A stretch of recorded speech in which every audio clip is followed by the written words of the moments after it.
তো আমার হাতে সাবুদানা মাখা খেতে নাকি খুব ভালো হয়, এটা আমার মা শাশুড়ি মা দুজনেই বলে। তো সেই অনুযায়ী দেখো আমি আগের দিন রাত্রে বেশ অনেকটা সাবুদানা ভিজিয়ে রেখেছিলাম, কারণ বাড়িতে সবাই খুব ভালোবাসে।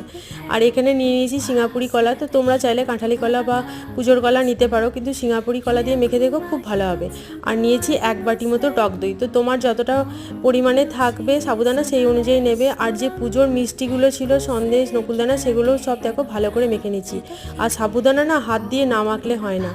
এখানে নিয়েছি মিষ্টি দই, মিষ্টি দই যদিও আমার পুরোটা দেওয়ারই ইচ্ছে ছিল, কিন্তু আমার শাশুড়ি মা বললো যে একটু রেখে দে, আমরা একটু টেস্ট করে দেখবো। আর এই মিষ্টি দইটা না আমাদের পাড়ার দোকানে খুব ভালো খেতে করেছে। মিষ্টি দইটা নতুন হয়েছে দোকানটা, তো সেখান থেকেই নিয়ে এসেছিলাম আমি। আর বাড়িতে গাছের যে নারকেল, সেই নারকেলটা দেখো কুড়িয়ে রেখেছিল মা, সেইটা নিয়েছি। আর আমার সাবুদানা মাখার সিক্রেট ইনগ্রিডিয়েন্টস হচ্ছে এই আমুল দুধের গুঁড়োটা, এইটা দিয়ে মেখে একবার খেয়ে দেখবে। আর যে ফলগুলো ছিল সেগুলোও দিয়ে দিলাম।